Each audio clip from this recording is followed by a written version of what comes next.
Salmos 119, verso 11. Guardei no coração a tua palavra, para não pecar contra ti. Senhor, obrigado por estarmos diante da sua palavra, Senhor. A sua palavra que nos ajuda a caminhar uma vida de santidade, de temor, de amor. A sua palavra que transforma mentes e corações. A sua palavra que não volta vazia. A sua palavra que vai se cumprir na sua totalidade. A sua palavra que ajuda a tua igreja, que fortalece, que dá ânimo, que traz refrigério, que traz cura, que traz bálsamo. Estamos diante dessa palavra que é poderosa, Senhor. E nós pedimos a Ti, ó Espírito Santo, que está aqui nessa manhã, sobre cada vida, que nos ajude a compreender a Tua palavra, porque sem a Sua presença, sem a Sua ação na nossa vida, Tua palavra vai ser apenas palavras. Mas se ela for aplicada no nosso coração, nós sairemos daqui transformados, Senhor.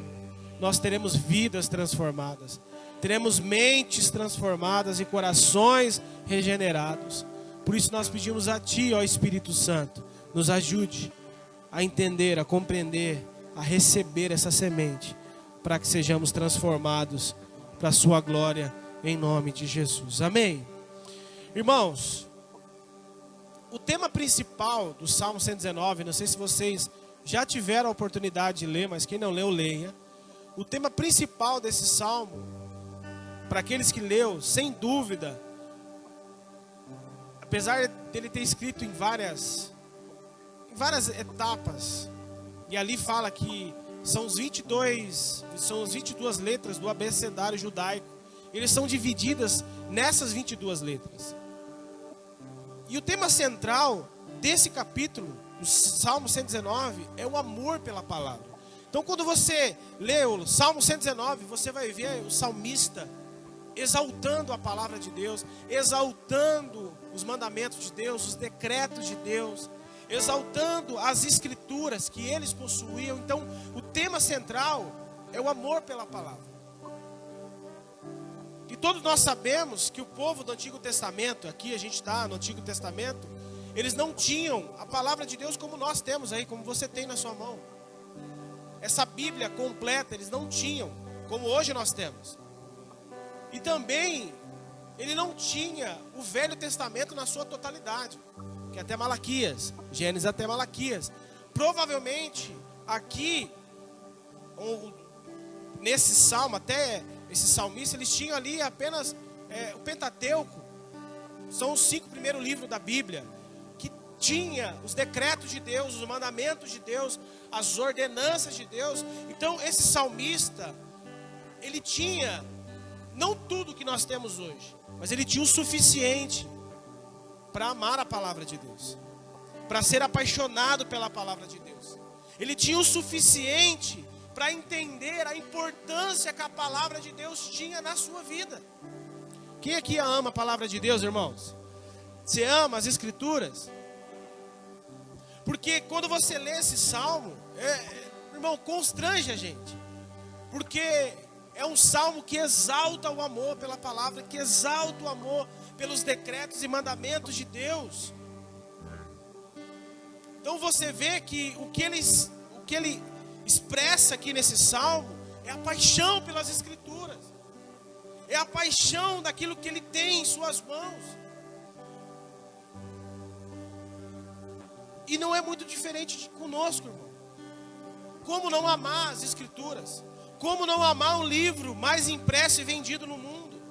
Como não amar um livro que conta a história da criação de todas as coisas que foram criadas nos céus e na terra? Como não amar um livro que fala daquele que criou todas as coisas, que é o nosso Deus poderoso? Como não amar um livro que foi inspirado pelo próprio Deus? Como não amar um livro que nos ensina? Como não amar um livro que nos exorta? Como não amar um livro que nos corrige? Como não amar um livro que nos conduz à prática da justiça? Como não amar um livro que nos torna aptos para a boa obra? Como não amar, irmão? Não é à toa que o salmista no capítulo 1, verso 2 vai dizer: a sua alegria está na onde? Está no feriado prolongado? A sua alegria está no dinheiro, está na conta bancária? A sua alegria está nas férias? A sua alegria, seja lá, está em... Não, ele diz no Salmos capítulo 1, verso 2: a sua alegria está na lei do Senhor. E nessa lei, ele medita só quando tem tempo? Nessa lei ele medita só quando a gente não está cansado? Não, ele diz, e nessa lei ele medita de dia e de noite. Eu não vou perguntar para vocês quanto tempo você medita na lei, porque o salmista diz que nessa lei ele meditava de dia e de noite. Quanto tempo você passa meditando nas escrituras, irmão? E aonde está a sua alegria? Porque a alegria desse salmista estava na lei do Senhor, e nessa lei ele meditava constantemente. Ele não está falando aqui que ele passava horas e horas e horas, mas que ele sentiu o anseio, o desejo, e que as oportunidades que ele tinha, ele meditava nesse livro de dia e de noite. Então, para o salmista, a lei de Deus, que era a palavra deixada ao seu povo, que continha os seus mandamentos, a sua ordenança, era fundamental para as suas vidas, era fundamental para si. E principalmente no Antigo Testamento, irmão, qual era a forma didática de Deus? No Antigo Testamento, lá em Deuteronômio, Deus falou assim, 28, se vocês me obedecerem, vocês serão abençoados. Se vocês obedecerem minhas ordenanças, eu abençoarei vocês. Vocês colherão, vocês serão frutíferos. Mas se vocês me desobedecerem, vocês receberão maldição. Então no Antigo Testamento, Deus trabalhava com essa dinâmica. Quanto mais vocês me obedeciam, eu abençoava. A terra era frutífera, as coisas aconteciam. Mas quando vocês andavam em desobediência, eu disciplinava vocês. E disciplinava vocês para quê? Para que eles se voltassem para a palavra. Porque assim, irmãos, quando você lê o Velho Testamento, você fala assim, nossa, mas esse Deus é um Deus carrasco, né? Porque enquanto eles andavam em obediência, eles prosperavam. Se eles se desviavam, Deus já disciplinava eles. Os babilônicos invadiram Jerusalém, os assírios invadiram Jerusalém, destruíram Jerusalém. E você olha e fala assim, nossa, mas que Deus que é esse que permite que o seu povo sofra tudo isso? Eles sofreram por causa da rebeldia deles. E a forma de Deus discipliná-los para voltar para Ele, para o próprio Deus, é permitindo que essas coisas aconteçam. E com a gente não é diferente. Quando a gente anda em desobediência, o que Deus faz? Permite que coisas aconteçam na nossa vida. Para que nós sejamos envergonhados? Não, para que nós possamos se voltar para Deus. Amém, irmãos?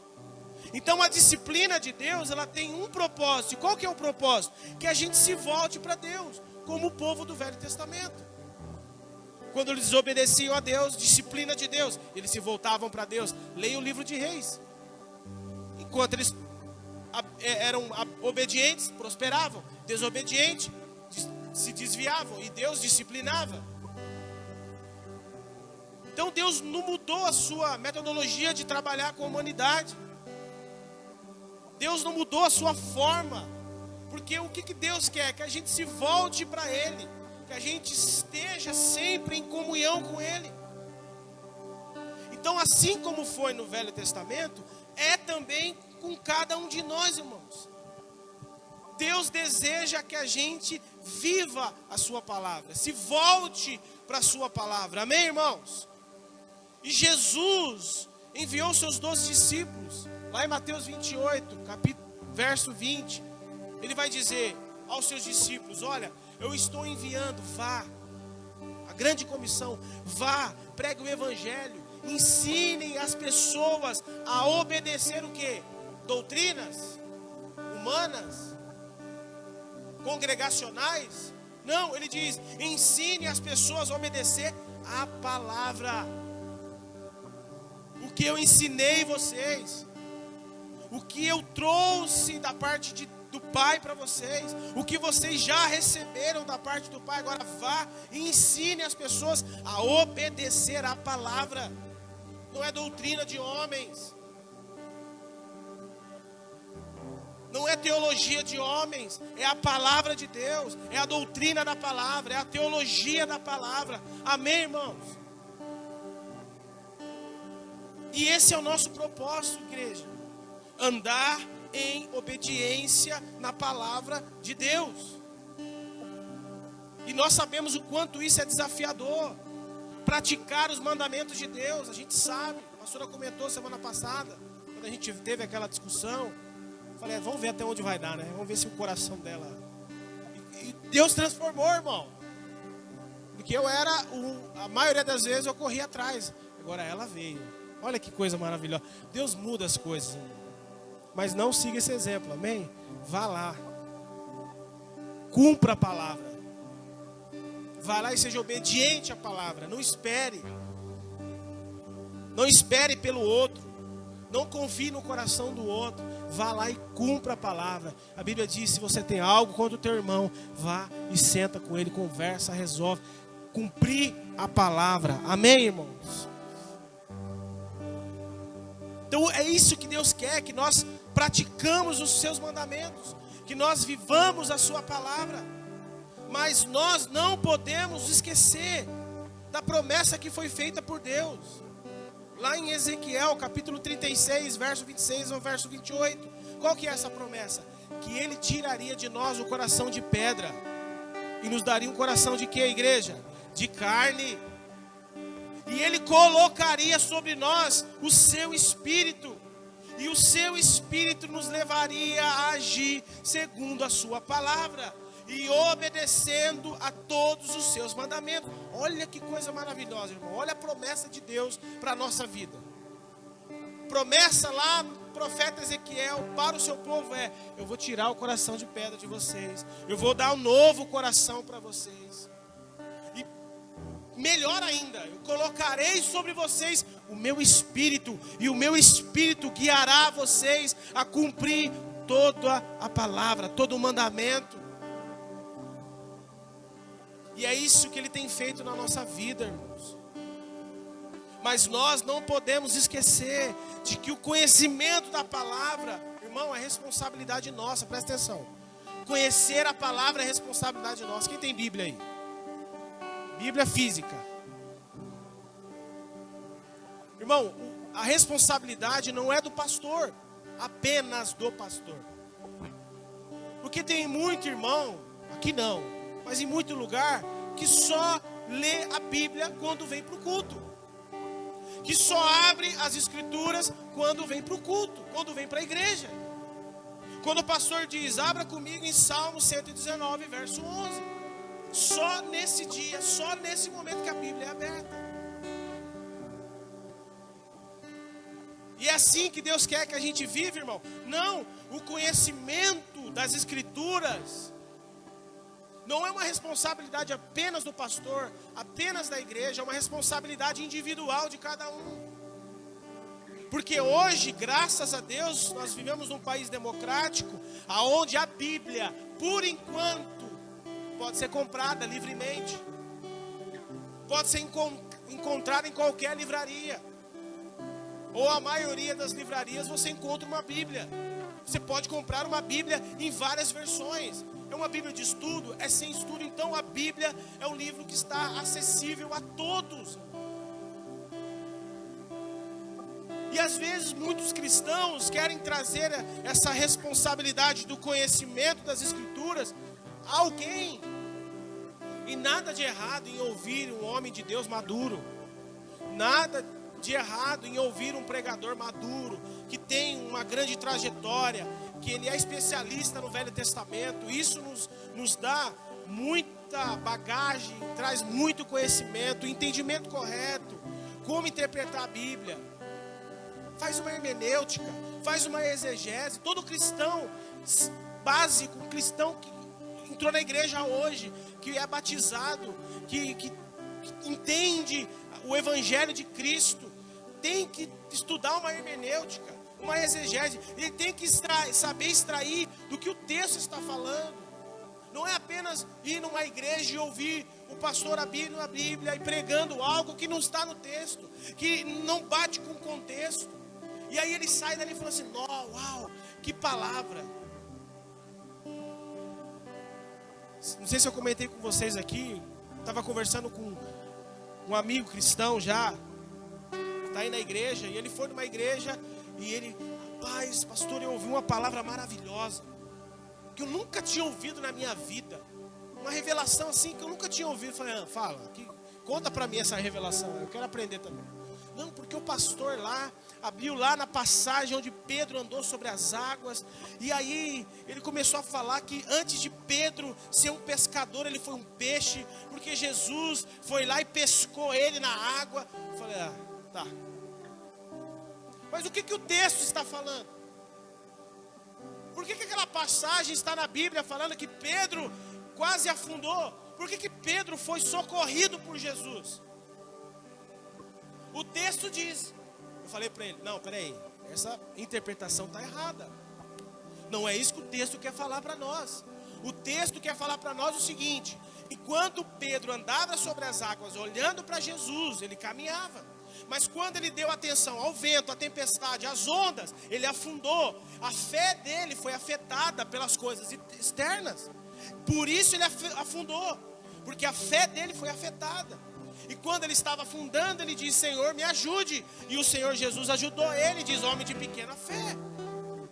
Então o que o texto está falando? Não que Pedro foi antes de ser um pescador foi um peixe. Claro que todos nós aqui fomos pescados pela graça de Jesus, amém? E hoje nós se tornamos pescadores de homens, de almas, para a glória do reino. Mas não é isso que aquele texto está falando. E é essa geração que a gente está vendo hoje, que escuta uma coisa diferente e fala: uau, que pregação, uau, que palavra, eu nunca ouvi isso, irmão. O evangelho é simples. A Bíblia, por mais que talvez muitos de vocês pensem que é complexa, ela não é. Não é complexa para quem tem o Espírito Santo de Deus. O Espírito Santo de Deus habita em nós. E Jesus diz: eu vos darei, Ele virá e Ele guiará vocês a toda a verdade. Então nós temos um privilégio maravilhoso que a maioria do povo do Antigo Testamento não teve, que é a presença do Espírito Santo em nós. Nós temos o Espírito. O Espírito Santo foi nos dado, essa é a promessa lá em Ezequiel 36. Então nós estamos atrás de alguém que pregue uma coisa diferente, porque a gente parece que a gente enjoou daquilo que é simples. Não, eu vou naquela igreja, porque naquela igreja tem uma palavra assim, olha, que eu nunca ouvi na minha vida. Não, irmão. Pregar o evangelho é abrir o texto e pregar o texto. O evangelho é simples. O evangelho é para ser entendido por todos, compreendido por todos. Mas não, por a gente às vezes não ler a Bíblia, não conhecer a Bíblia, não ter uma noção básica do que é as Escrituras, a gente está atrás de algo novo, de uma revelação nova. Quem está entendendo, irmão? Ele nos deu essa palavra para que a gente pudesse conhecer, meditar nela de dia e de noite. Então, irmãos, o conhecimento da palavra é responsabilidade tua. O conhecimento da palavra na vida do teu filho é responsabilidade tua. O conhecimento da palavra na vida da tua esposa, na vida do teu marido, na vida da tua família é tua. É individual, ou pode ser coletiva, quando a gente se reúne de casa em casa, que todos aprendem, todos estão juntos, ajudando a compreender. Então ela pode ser individual, sim. Ela pode ser coletiva, sim, desde que seja a palavra. Então o conhecimento é responsabilidade nossa.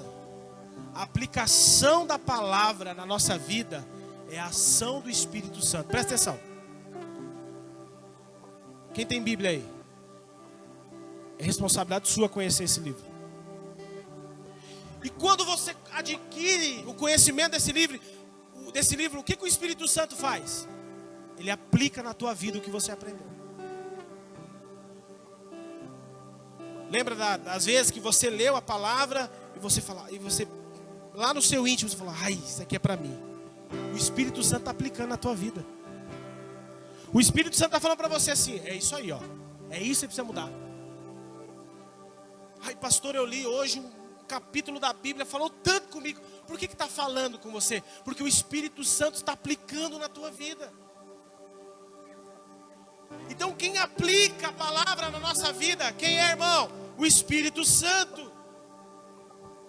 Então ele só aplica aquilo que eu adquiro o conhecimento, aquilo que eu estou buscando me aprofundar, que é as Escrituras. Qual foi a promessa que Jesus fez, que Deus fez? Lá em Ezequiel 36, ele nos daria um coração de quê? De carne. Sim ou não? Ou seja, um novo coração, sensível, receptivo. É isso que ele está falando lá na promessa. Olha, eu vou tirar o coração de pedra de vocês.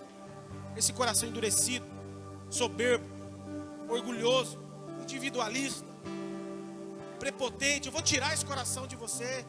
E o que eu vou fazer? Você ter um novo coração. Um coração sensível, um coração receptivo, um coração humilde, um coração que escuta a minha voz. E eu vou fazer melhor. Eu vou colocar em você o meu espírito. E ele vai fazer você agir segundo a palavra. Ou seja, irmão, quem nos conduz a viver a palavra é o Espírito Santo. É Ele quem aplica na nossa vida a palavra de Deus. É Ele quem nos encoraja a andar nas verdades de Deus. Ele vos guiará a toda a verdade. Não é nós vamos se guiar a toda a verdade. Não é você vai viver a toda a verdade. Não, a Bíblia, Jesus diz, a promessa do Espírito Santo é para Ele guiar vocês a toda a verdade.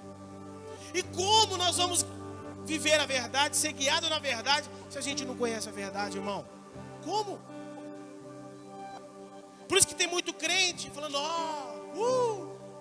pastor abençoado, que apóstolo abençoado, que profeta abençoado, que palavra. Mas está sendo guiado por um caminho que não é a palavra. Está entrando numa ideologia que não é a palavra. Está trazendo para o seu armazém do coração outras coisas que não é a palavra. Um emocionalismo, uma mensagem coach, motivacional, para dar mais ânimo. Não, nós precisamos da palavra. A sua alegria, diz o salmista, a minha alegria é meditar na lei de Deus. A minha alegria não é uma palavra motivacional, não é uma palavra de um coach, não é uma palavra diferente, é a palavra de Deus, porque a minha alegria está nela, porque é nela que eu tenho que me firmar, porque Deus tem compromisso com a sua palavra. Deus, quando diz na sua palavra, Ele não é homem para que minta, nem filho do homem para que se arrependa. Ele vai cumprir. Céus e terra passarão, mas a palavra do Senhor permanecerá para sempre. É a palavra. Não é a palavra do profeta, não é a palavra do apóstolo, não é a palavra do pastor, é a palavra de Deus. Eu tenho uma palavra para você, mas vem de Deus? Vem da palavra?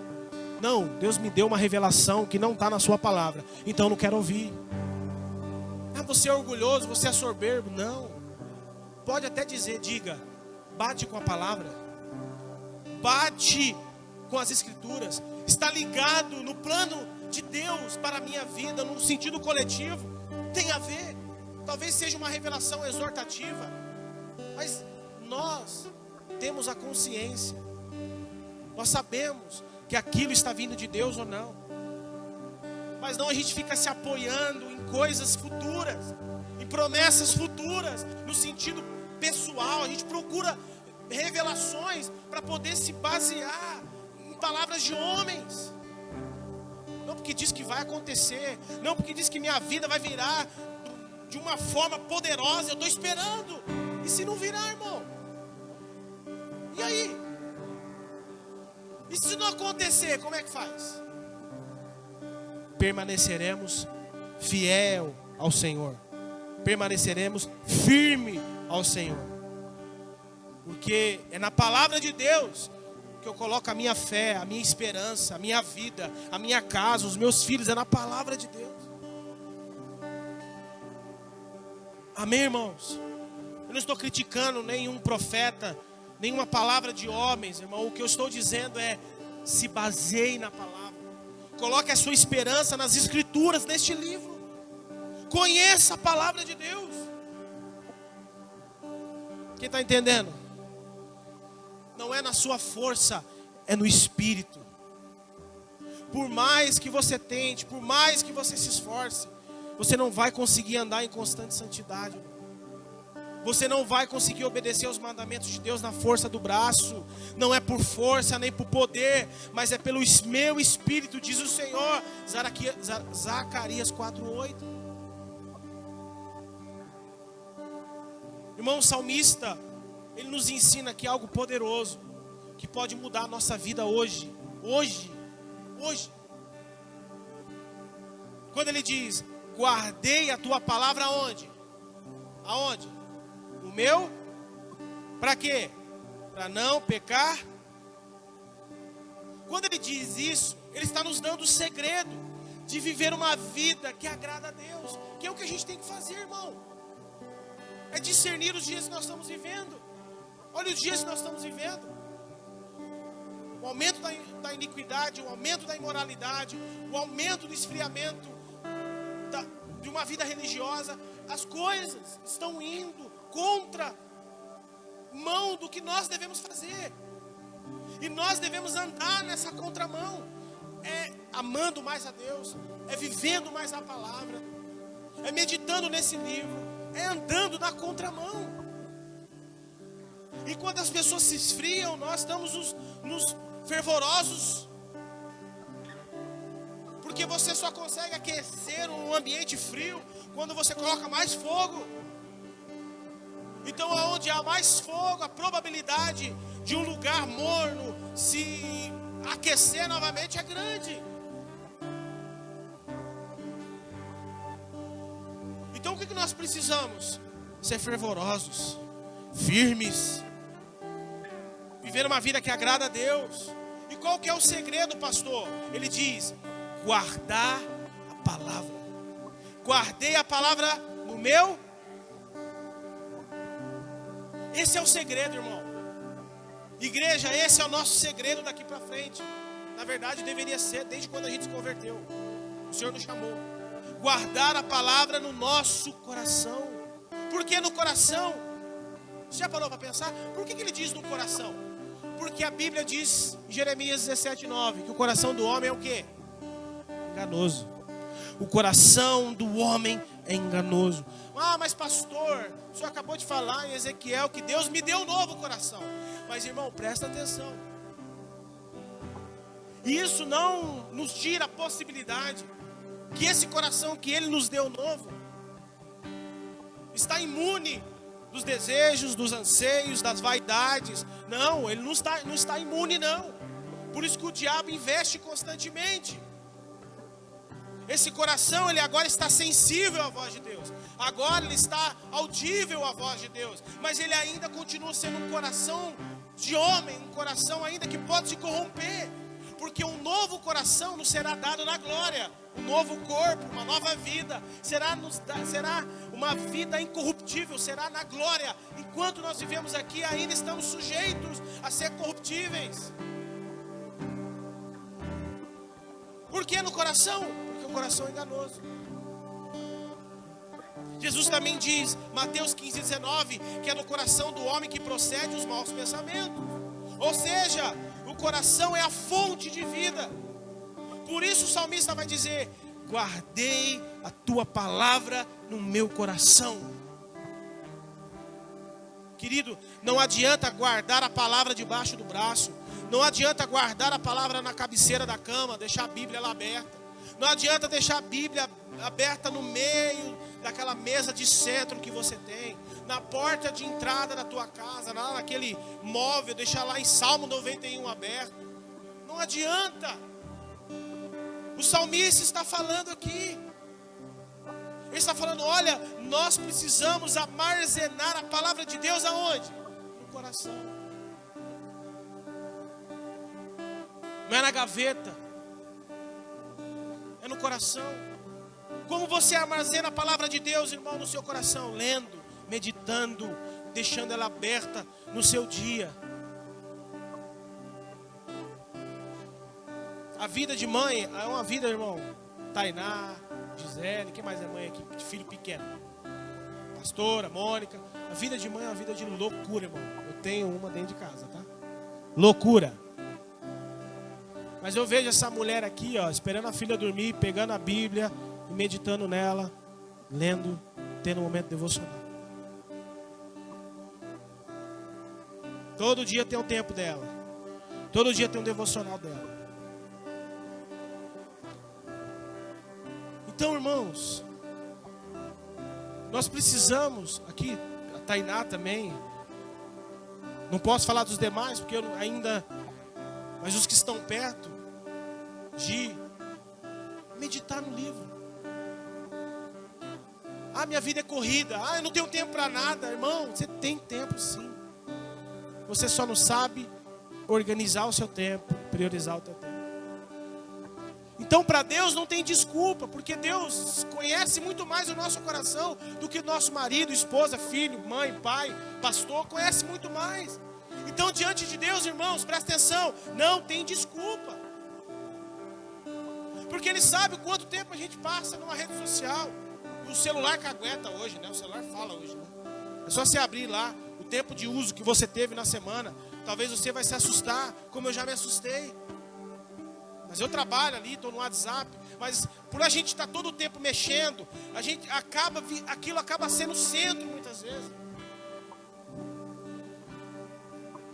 E tem hora que a gente tem que falar assim, parou, chega, tem que mudar. Porque o que eu preciso armazenar no meu coração não são as curtidas do Instagram, não são os elogios do Instagram, mas é a palavra de Deus no meu coração. Porque o que vai ser o meu alicerce nos últimos dias é a palavra de Deus que está armazenada no meu coração, irmão. E o Espírito Santo de Deus trabalha em corações que armazenam a palavra de Deus.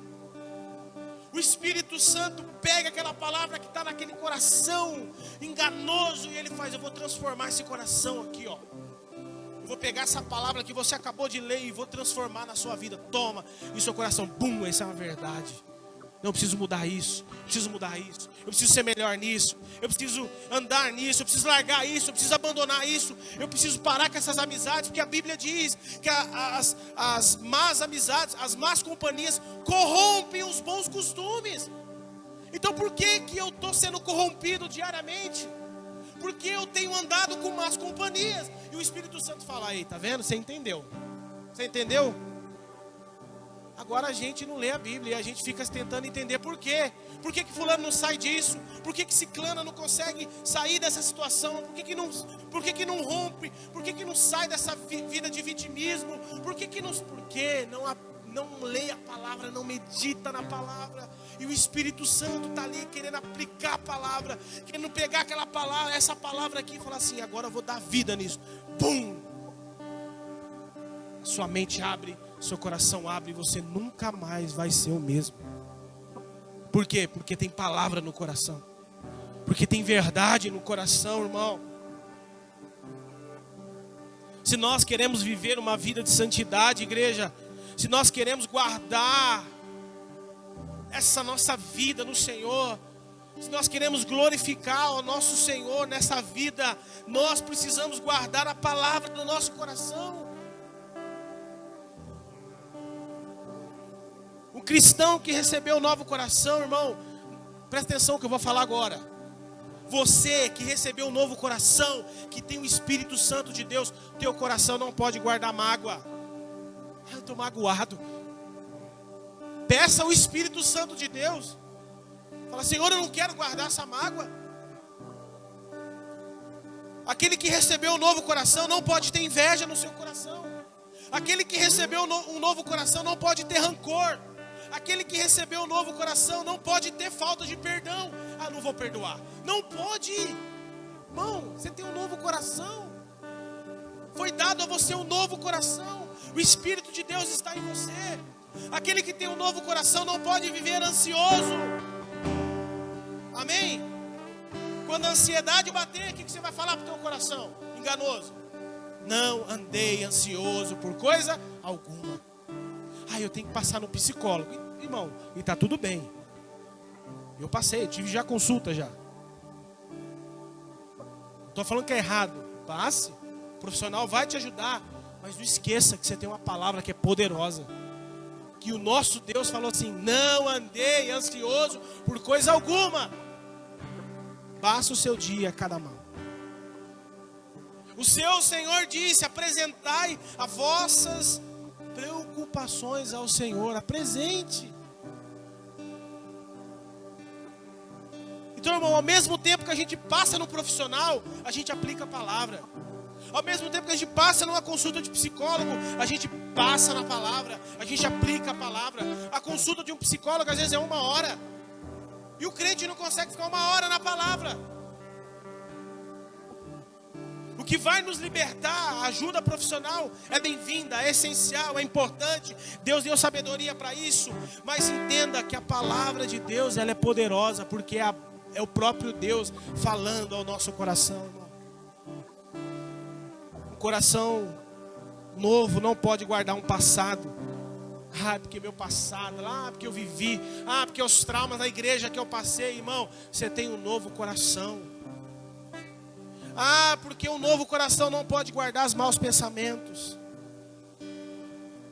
Você tem um novo coração. Ele nos deu um novo coração, irmão. E esse coração, diz o salmista, não guarda essas coisas. Guarda a palavra. E aí a gente entra aqui e finaliza. Por que ele disse que nós devemos guardar a palavra em nosso coração? Lembra do texto? Guardei a tua palavra no meu coração para não pecar contra ti. Quem quer agradar a Deus aqui? Quem quer agradar o Espírito Santo de Deus? Guarde a palavra. Eu não estou falando que você vai ser perfeito. Eu não estou falando que você não vai errar. Mas quem tem a palavra no seu coração, quando erra, diz, como o salmista, como Davi: Senhor, devolva um coração puro. Ele diz, né? Cria em mim um coração puro e renova dentro de mim um espírito estável. Salmo 51. Quando você peca, você reconhece no Senhor: devolva, me dá. Não retire de mim o seu Santo Espírito. Restaure um coração puro em mim, Senhor. Eu desagradei o Senhor, eu feri, eu entristeci o Espírito Santo. Espírito Santo, me perdoa por ter entristecido, me perdoa por ter falhado, me perdoa por ter entrado nisso, por ter errado. Me perdoa, Espírito Santo. E quando você faz isso, irmão, o Espírito Santo trabalha, ele vai santificando você, ele vai purificando você. Quem crê nisso? Sua vida é transformada. Mas a probabilidade daqueles que guardam a palavra em seus corações, ele tem menor risco de errar. Tem muita gente que fala assim: nossa, mas como você conseguiu ser solteiro? Né? Eu e a pastora ficamos quantos anos? 4 anos. Já tínhamos uma relação antes de se converter. Depois que o Senhor nos chamou, a gente falou: não, vamos nos guardar. 4 anos, irmãos, num relacionamento, construindo as coisas, esperando no Senhor, e casamos, e hoje temos nossa família. Então isso não é uma realidade só minha. Talvez vai ser e pode ser uma realidade sua. Mas aqueles que guardam a palavra no seu coração, eles têm menos risco de cair em armadilha do diabo. Aquele que tem a palavra no coração, ele está diante de uma tentação, que ele fala: opa, Deus quer que eu seja fiel à minha esposa, então eu vou ser fiel à minha esposa. Que a Bíblia diz que Deus odeia a infidelidade e o divórcio. Sabe, irmão, é a gente tendo no nosso coração a palavra, o Espírito Santo pegando a palavra. Naquele momento de tentação, ele pega a palavra e ele vai liberando palavra. E ele vai liberando palavra, e ele vai liberando palavra. Os crentes não estão guardando nada. E o que tem aí? Ops, onde é que você está indo? Estou indo fazer a vontade do meu coração. Quem está entendendo, irmão? Aquele que guarda a palavra de Deus em seu coração, quando é ofendido, ele sabe que não deve pagar o mal com o mal. Lembra? Quando você é ofendido, você vai no mercado, pega aquela caixa às vezes atribulada, tadinho. Eu odeio mau atendimento, irmão. Minha esposa, minha sogra sabe. Eu odeio gente que atende mal, porque como eu trabalho com o público, eu gosto de dar o melhor atendimento. E às vezes eu comparo o atendimento e não posso fazer isso. Porque tem gente que não está no bom dia. Tem gente que está num dia difícil, às vezes a mãe, o pai, às vezes o filho está doente, às vezes está num término de um relacionamento. A gente precisa ter compaixão. Mas o que a gente fala? Me tratou mal? Então tá bom. A gente trata mal. Mas não, o que a Bíblia diz? Pagamos o mal com bem. Aquele que guarda a palavra no seu coração, quando é abandonado por pessoas, ele sabe que nunca vai estar abandonado, porque Deus está com ele. Aquele que guarda a palavra no seu coração, sabe que mesmo em uma enfermidade terminal, na glória o seu corpo será glorificado. E toda dor, lágrima e tristeza não mais existirá. É tendo a palavra guardada na onde? Coração. Estão entendendo, irmão? Essa é a chave para nós. Guardar a palavra no coração. E eu queria chamar as crianças aqui. Queria aproveitar a atividade que elas tiveram. Sobe aqui, crianças.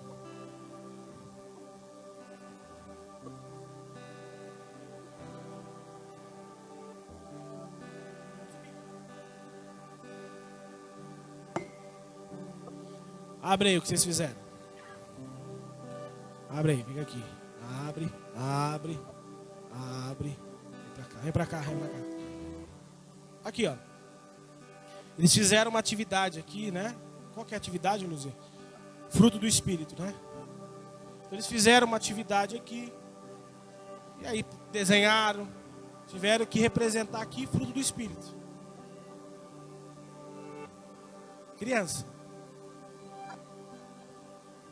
Tá tudo aqui, ó. Palavra. Então nós precisamos ensinar os nossos filhos a amar. E o que a Rebeca aqui? O amor é quando temos a atitude. Amar é atitude.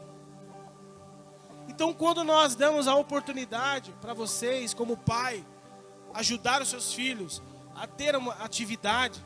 O que você fez aqui, Brian? Você fez o quê? Bondade. Aqui, ó, bondade é fazer o bem. Aqui, ó, um rapazinho ajudando o outro. O carro tá quebrado aqui? É. Acho que eu tá ajudando o outro. É isso? É. Bondade. Você para o carro para ajudar outra pessoa. É isso? Eu estou interpretando desse jeito. Mas tá bonito, tá bonito. É quando você pega aqui, ó. A Bia exagera, né? A imaginação da Bia. Sei lá, irmão. Tá fazendo aqui. Vamos pegar um aqui. O que é isso aqui, Bia? Homem ajudando uma velhinha a atravessar a rua. Amabilidade, né? Então aqui, ó. Tudo representando o Espírito. Aqui, ó. Ó. Nossa, ficou bonito o seu também. Deixa eu ver desse lado aqui. O que você fez aqui? Mostra um aí. Aqui. É domínio próprio. Domínio próprio.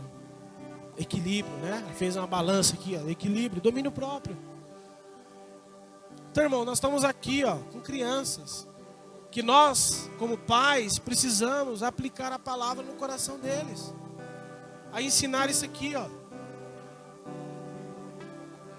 E às vezes os pais não estão nem aí. O filho tem que fazer uma atividade, vai para casa, não entrega. Aí a Luzia tem que ficar no pé. Ou faz de última hora.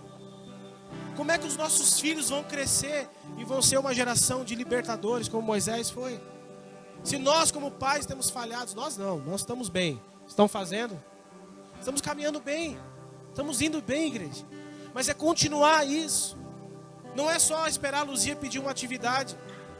Mas é fazer isso todo dia. É pegar a palavra e aplicar no coração. Desenhar o filho. Desenhar com a filha. ensinando a palavra. Porque se isso fica só para a igreja, seus filhos vão ser um frequentador de igreja apenas. E não vão saber lidar lá fora. Eles vão ser só crente na igreja, eles só vão aprender a Bíblia na igreja. E aí vai para a escola, vai para a faculdade e se desvia. Porque não tiveram a palavra no coração. Por que os nossos filhos não gostam de vir para a igreja muitas vezes? Olha o coração do teu filho, olha o que ele passa mais o dia. Aí você vai entender que o problema não é a igreja. O problema é lá na tua casa. Fica mais no celular, fica mais no videogame. Eu falei para a Natália, a Bia não fica mais com a minha sogra lá não, quando a prima tiver. Não vai, tem que vir para a igreja. Tem que estar na igreja, saindo daqui fica com a prima, quiser dorme lá. Mas tem que estar na igreja, tem que estar aprendendo, tem que estar ouvindo o evangelho. Porque senão a prima nunca vai vir para a igreja, porque a igreja dá para sempre negociar. Você está entendendo? Ah, porque foi para... Não, é a igreja. Vai outro dia, a gente marca outra hora. A gente não sabe ensinar os nossos filhos a valorizar a comunhão. Por isso que eles não vêm para a igreja. Aí depois quando cresce a gente fica desesperado, tentando encontrar uma solução. E a solução estava na sua casa, de ensinar a guardar a palavra no coração.